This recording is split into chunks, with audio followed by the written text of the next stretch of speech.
بسم اللہ الرحمن الرحیم۔ السلام علیکم۔ اللہ کے گھر کی حاضری اور پیارے حبیب کی زیارت ہر مومن کی پہلی ترجیح اور خواہش ہوتی ہے، لیکن یہ تکمیل اس وقت ہی پاتی ہے جب اللہ رب العزت کی طرف سے منظوری کی سند مل جائے۔ 1998 کی بات ہے، میں اور میرے گھر والے ایک بہت ہی تکلیف دہ وقت سے گزرے۔ اولاد والے ہی اس تکلیف کو محسوس کر سکتے ہیں۔ اللہ نے اپنی رحمت مجھے دے کر واپس لے لی۔ اللہ نے دوبارہ ہم پر کرم کیا، ہم پر احسان کیا، اور میں اس وقت سے گزر رہی تھی۔ مجھے یاد ہے بہت اچھی طرح کہ میری جو ڈاکٹر تھیں، آرمی کی ڈاکٹر تھیں، ڈاکٹر پروین، اور وہ مجھے بار بار کہا کرتی تھیں کہ عشرت آپ میرے پاس مت آیا کریں، کیونکہ ایک دفعہ مسائل ہو چکا ہے تو میں نہیں چاہتی، میں شرمندہ ہو جاتی ہوں جب آپ میرے پاس آتی ہیں۔ اور میں ان کو ہمیشہ ایک ہی جواب دیتی تھی کہ ڈاکٹر پروین، اگر میں آپ کے پاس آنا چھوڑ دوں گی تو مجھے یوں لگتا ہے جیسے مجھے اللہ پر توبہ نعوذ باللہ بھروسہ نہیں رہا۔ بھروسہ تو مجھے اس ذات پر ہے، چاہے آپ ہوں یا کوئی اور ہو، دینے والی ذات بھی وہی ہے اور لینے والی ذات بھی وہی۔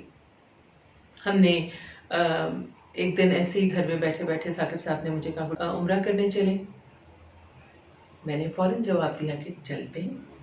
حالانکہ شادی 1996 میں ہوئی تھی، ہم کوئی مالی طور پر کوئی بہت اس وقت مستحکم نہیں تھے، اور ریڈیو ٹی وی سے بھی بہت ہی محدود سی آمدنی ہوتی تھی، اور بس جو بھی صورتحال تھی، جب یہ سنا تو میرے گھر والوں نے تو سب نے بڑوں نے منع کیا کہ نہیں، اس کو ابھی اس کو رہنے دو، اپنی اس خواہش کو پھر پورا کرنے کی کوشش کرنا، ابھی تمہیں احتیاط سے یہ وقت گزارنا چاہیے۔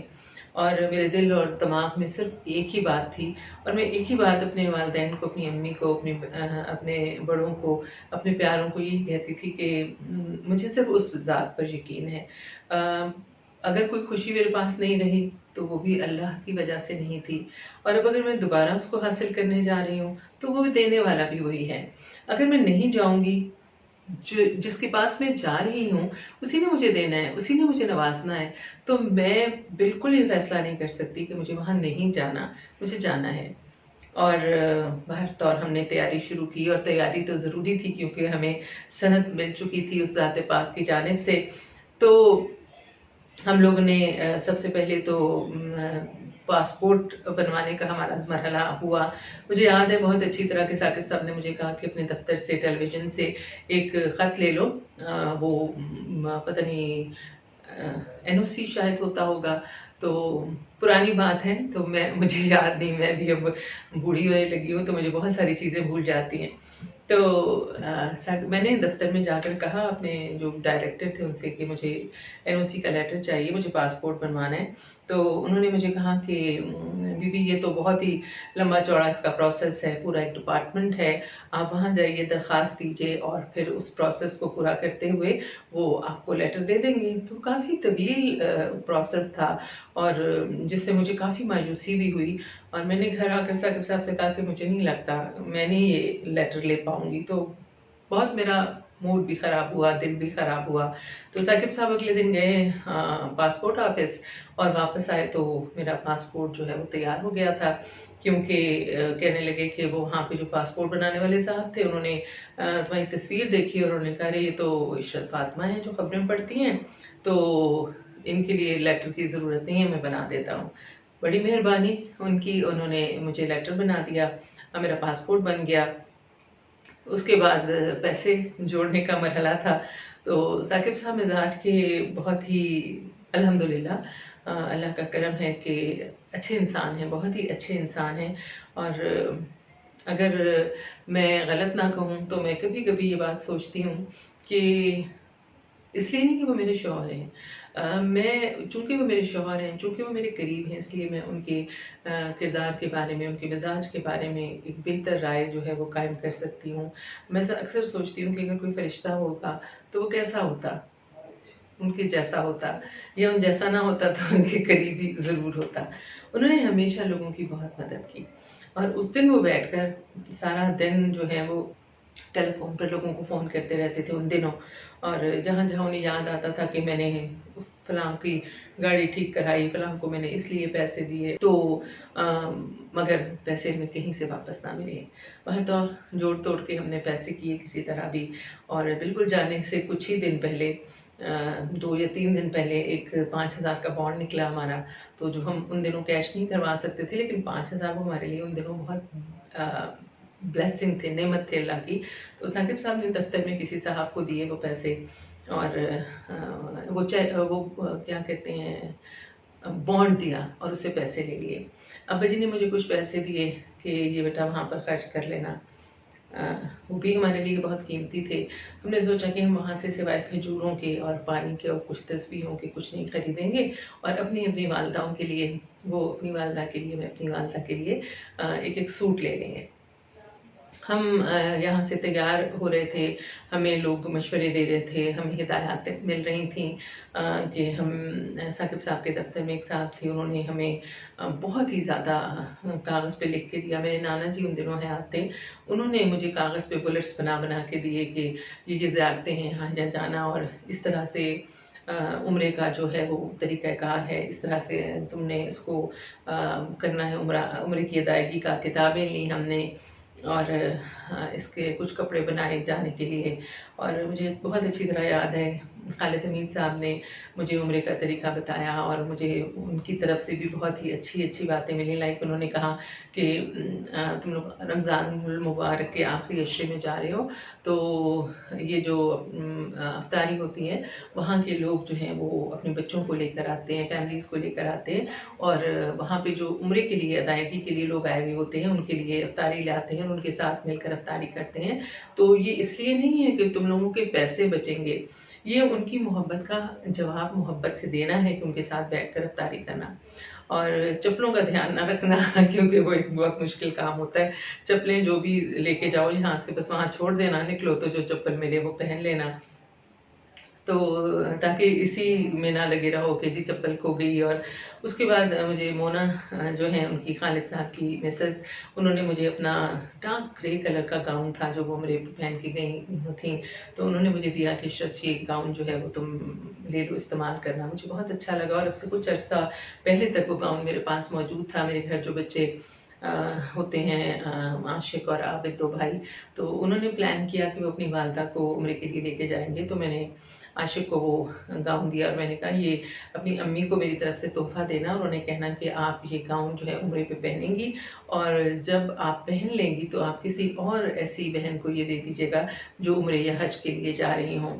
تو پھر ہم لوگ بہرحال تیار ہوئے، گھر میں نیت کر کے ہم لوگ عمرے کے لیے گئے. اور جب ہم ایئرپورٹ پہنچے تو وہاں پر ایک پریشانی ہماری منتظر تھی، وہ یہ کہ وہاں پہ سیٹ جو ہے وہ صرف ایک آ رہی تھی. تو ٹکٹ تو ہمارے دونوں کے تھے، میرا اور ثاقب صاحب کا، لیکن وہ یہ کہیں کہ کمپیوٹر جو ہے وہ صرف ایک سیٹ شو کر رہا ہے ثاقب صاحب کے نام سے. میں بہت ہی دکھی اور پریشان ہوئی کہ اللہ میں اتنی گناہ گار ہوں کہ میرا ٹکٹ بھی ہو گیا، سب کچھ ہو گیا، میں نے نیت بھی کر لی عمرے کی، اور میرے نام کی سیٹ نہیں ہے، میں جہاں کھڑی ہوں کیا مجھے واپس جانا پڑے گا گھر؟ کتنی دکھ کی بات ہے کہ میں اس خوشی سے، اس سے محروم رہ جاؤں کہ میں عمرہ نہیں ادا کر سکی. بہرحال فون وغیرہ ان دنوں تھے نہیں، موبائل تو بالکل ہی نہیں تھے. تو رات کو ہم نے ڈھونڈنا شروع کیا خالد صاحب کو. خالد صاحب کا خبر نامہ تھا، خبر نامے کے بعد بہرحال ہمارا ان سے کسی طرح رابطہ ہوا، اور انہوں نے ایک اور مہربانی کی کہ انہوں نے، ظاہر ہے وہ PIA کے ملازم تھے، تو انہوں نے جو مسئلہ تھا وہ حل ہوا، اور ہم لوگوں کو جہاز میں بیٹھنے کا موقع ملا. تو ہم لوگ بہر طور پہنچے خانہ کعبہ، اور پاکستان ہاؤس میں ہم نے اپنے رہنے کا انتظام کیا تھا. اور پاکستان ہاؤس جو ہے وہ خانہ کعبہ سے اتنا ہی نزدیک تھا کہ جب اذان کی آواز سنتے تھے ہم، تو ہم وہاں سے چلتے تھے، اور جب جماعت کھڑی ہوتی تھی تو ہم حرم پہنچتے تھے. اور پھر اس کے بعد جب ہم پہلے دن وہاں پہنچے تو جمعے کا دن تھا، جمعے کی نماز ہو رہی تھی. تو وہ جو کہا گیا تھا کہ سب سے پہلے نظر جو ہے وہ خانہ کعبہ پر پڑے تو آپ کی ہر دعا پوری ہوتی ہے، تو ہم نے کوشش کی کہ ہم پہلی نگاہ جو ہے خانہ کعبہ پر ہی ڈالیں، اور اس میں ہم کس حد تک کامیاب ہوئے. تو رش بہت تھا، کیونکہ کہتے ہیں کہ رمضان المبارک میں جو عمرے کی ادائیگی ہے وہ ایسے ہی ہے جیسے حج، کیونکہ بہت رش ہوتا ہے اسی طرح جیسے کہ حج کے دنوں میں ہوتا ہے. تو ہم بہتر ہم نے وہاں پہ 7 عمرے کیے، اپنے ماں باپ کے لیے بھی کیے، اور جو ہمارے قریبی لوگ تھے طواف تو بہت ہی کیے، اپنے بہن بھائیوں کے لیے، اپنے دوستوں کے لیے، اپنے عزیزوں کے لیے، پیاروں کے لیے. اور دعائیں میں سب لکھ کے لے کر گئی تھی، جس نے مجھ سے جس دعا کا کہا تھا وہ میں نے نام لے کر وہ دعا مانگی. اور حجر اسود کو اگر دیکھنے کی بات کریں تو حجر اسود جو ہے وہ اس کو بوسہ دینا ظاہر ہے ہر ایک کی خواہش ہوتی ہے کہ جب ہم وہاں گئے ہیں تو حجر اسود کو بوسہ کیسے نہ دے سکیں، لیکن یہ ایک مشکل ایک کام ہوتا ہے. اور جو میری طبیعت تھی اس میں تھوڑا سا زیادہ مشکل تھا. بہرطور ثاقب صاحب نے مجھے وہاں تک پہنچا دیا حجر اسود کے عنقریب، اور وہاں جو شرطا کھڑا تھا، وہاں پہ جو پولیس والے ہوتے ہیں ان کو شرطے کہتے ہیں، تو انہوں نے مجھے اشارہ کیا اور مجھے اپنے قریب بلا لیا کہ جیسے ہی موقع وہ دیکھیں گے تو مجھے بوسہ دینے کے لیے آگے بھیج دیں گے. میں وہاں کھڑی تھی، مجھے کچھ نظر تو نہیں آ رہا تھا کیونکہ رش اتنا زیادہ تھا، لیکن یہ ضرور مجھے سمجھ آ گئی کہ جو عجیب خوفناک سی چیخوں کی آوازیں آ رہی ہیں یہ کچھ اس لیے ہیں کہ حجر اسود جو ہے وہ اندر کی طرف کو ہوتا ہے، اور جب کوئی بندہ اپنا چہرہ اندر کرتا ہے بوسہ دینے کے لیے تو سارے لوگ پیچھے سے اس کو دبا دیتے ہیں، اس کو سانس لینے میں بہت دقت ہوتی ہے اور وہ چلانا شروع ہو جاتا ہے کہ مجھے باہر نکالو. پھر وہ لوگ اس کو اٹھا کے، لوگوں نے اس شخص کو اٹھایا اور اچھال کے اپنے ہاتھوں پہ اس طرح سے رکھ لیا. میں بہت خوف زدہ ہوئی اور میں نے ثاقب صاحب سے کہا کہ ہاں مجھے باہر نکال لیں. ثاقب صاحب نے بہت حیران ہو کر مجھے دیکھا، لیکن میں واقعی بہت ڈر گئی تھی. تو محروم رہی میں بہرحال حجر اسود کے بوسے سے. اور اس کے بعد ہم لوگ جو ہم زیارتیں کر سکتے تھے ہم نے کی، اور اس کے بعد وہاں پر جو ان دنوں جو پہلا شاید کنواں تھا آب زمزم کا، وہ اصل صورت میں تھا، اور وہ سیڑھیاں اتر کے ہم نیچے جاتے تھے تو وہاں پر موجود تھا، نل کے لگے ہوئے تھے، اور خواتین اور مردوں کے لیے الگ الگ انتظام ہوتا ہے. تو بہت ہم نے پانی پیا اور اپنے اوپر ڈالا بھی، اور جس طرح سے بھی ہم اس سے مستفیض ہو سکتے تھے ہم نے وہ کیا. اور اس کے بعد وہاں پر کھانا پینا بھی بہت ہی اچھا تھا. رمضان میں سحری اور افطاری کے وقت ہم لوگ جو تھے وہاں پر ہم نے تقریباً اپنے سارے روزے وہیں پر کھولے. اس کے بعد پھر شاپنگ تو ہم نے کرنی نہیں تھی اتنی. جب ہم مدینہ گئے تو مدینہ کی بہت بڑی ایک کھجوروں کی مارکیٹ ہے، جہاں سے ہم نے کھجوریں لیں اپنے گھر والوں کے لیے، جو ہماری حیثیت تھی اس کے مطابق. تسبیحیں ہم نے لی خوبصورت 2 جانماز ہم نے خریدے تھے، جس پہ ایک ثاقب صاحب نے اپنے گھر والوں کے لیے، ایک میں نے اپنے گھر والوں کے لیے. اور ہم ان دونوں پر نماز پڑھتے رہے کہ یہ ہماری طرف سے اپنے گھر والوں کے لیے، اپنے والدین کے لیے ایک تحفہ ہوگا کہ ہم نے ان جانمازوں پر نمازیں پڑھی ہیں. اچھا، میں جب بھی ننگے پاؤں وہاں چلتی تھی تو میری ہمیشہ کوشش ہوتی تھی کہ جو بھی کچی جگہ ہے یا جہاں پر بھی اچھا نہیں ہے، کہیں گند پڑا ہوا ہے یا کہیں کوڑا ہے، صاف جگہ نہیں ہے، تو میں اپنے پاؤں وہاں ضرور رکھتی تھی، یہ سوچ کر کہ پتہ نہیں کس خوبصورت ذات پاک کے وہاں پاؤں پڑے ہوں، اور کسی نے شاید جہاں تھوکا ہو اور میرے پاؤں جو ہیں اس جگہ کو چھو جائیں. تو ہر بندے کا اپنا اپنا تجربہ اور اپنا اپنا احساس ہوتا ہے. پھر مدینہ شریف میں ثاقب کے دوست تھے جن کے گھر ہم رہے، اور انہوں نے ہمیں بہت زیارتیں وغیرہ بھی کرائیں، مسجد قبلتین اور بہت ساری مسجدیں تھیں. مجھے اس وقت فوری طور پر ان کے نام ذہن میں نہیں آ رہے، لیکن غاریں بہت ساری ہم نے دیکھی، مساجد میں بہت گئے. اور اس کے بعد وہاں سے جب ہم واپس آ رہے تھے خانہ کعبہ مکہ کی طرف، تو ہماری کھجوریں جو ہیں وہ ٹیکسی میں رہ گئیں. تو باہر تو اور ہم خانہ کعبہ آ گئے. خانہ کعبہ سے ہم نے دوبارہ جو ہم خانہ کعبہ واپس آئے، یہ میں آپ کو بتاؤں مکہ. تو ہماری پلاننگ یہ تھی کہ 27ویں کی رات کو ہم واپس مکہ مکرمہ آئیں گے، اور خانہ کعبہ میں ہم 27ویں کی رات گزاریں گے، کیونکہ 27 رات کی جو رات ہے، 27 کی جو تاریخ ہے وہ ہمارے لیے بہت اہم ہے، کیونکہ 27 اپریل ثاقب صاحب کی سالگرہ ہوتی ہے، اور وہی 27 جو ہے 27 رمضان المبارک بھی ثاقب صاحب کی سالگرہ ہوتی ہے، اور ہم یہ دونوں دن جو ہیں بڑی خوشی سے سیلیبریٹ کرتے ہیں. تو ہمارا یہ ارادہ تھا کہ 27 کی رات ہم خانہ کعبہ میں گزاریں گے. ہم پاکستان ہاؤس پہنچے تو وہاں پر رش لگا ہوا تھا. نواز شریف صاحب کی حکومت تھی, بہت سارے وزراء جو ہیں وہ وہاں پاکستان ہاؤس میں آئے ہوئے تھے. شیخ رشید صاحب مجھے یاد ہے وہ کاؤنٹر کے سامنے کھڑے ہوئے تھے اور ہمیں بتایا گیا کہ بھی آج تو آپ کا کمرہ کینسل ہے آج کے لیے, آج آپ کہیں انتظام کر لیں اور صبح آپ واپس آ کر اپنا کمرہ لے لیں. اب رات ہم نے خانہ کعبہ میں گزارنی تھی. سامان ہمارے پاس تھا جس کو لے کے ہم گھوم نہیں سکتے تھے, تو ہم نے ایک ہوٹل کا کمرہ بک کرایا. اور وہ ہوٹل جو تھا اس کی جو سیڑھیاں تھیں وہ ایسی تھیں کہ میں نے شاید ہی زندگی میں کبھی دیکھی ہوں, اور اگر دیکھی بھی ہوں گی تو خوفناک خواب میں دیکھی ہوگی, یا خوفناک یہ جو ہارر موویز ہوتی ہیں ان میں دیکھی ہوں گی. اور وہ سیڑھیاں جو تحت نظر ہمیں نظر آ رہی تھیں, اور اوپر ایک ہوٹل تھا. ہم وہاں پہنچے, جب ہم ہوٹل میں گئے تو ایک عجیب سی بو آ رہی تھی جیسے کہ تہہ خانوں میں بیسمنٹس میں آتی ہے مٹی کی. اور بھر میں سامان وہاں رکھا, پھر ہم خانہ کعبہ چلے گئے اور وہ رات ہم نے وہاں گزاری. اور صبح جتنی بھی ہم جلدی پہنچ سکتے تھے ہم پاکستان ہاؤس پہنچے, اور وہاں پہ ہم نے سکون کا سانس لیا. پھر ہم نے باہر جتنے بھی دن تھے ہمارے ہم نے خانہ کعبہ میں گزارے. اپنی والداؤں کے لیے ایک ایک سوٹ لیا, شلوار قمیض دوپٹے نہیں خریدے کیونکہ ہم دوپٹے افورڈ نہیں کر سکتے تھے, اور کھجوریں دوبارہ لیں. اور اس کے بعد ہمارا دل تھا کہ ہم نماز پڑھ کے عید کی ہماری جو واپسی کی جو سیٹ ہے وہ وہاں سے ہم پھر جدہ کے لیے چلے جائیں گے.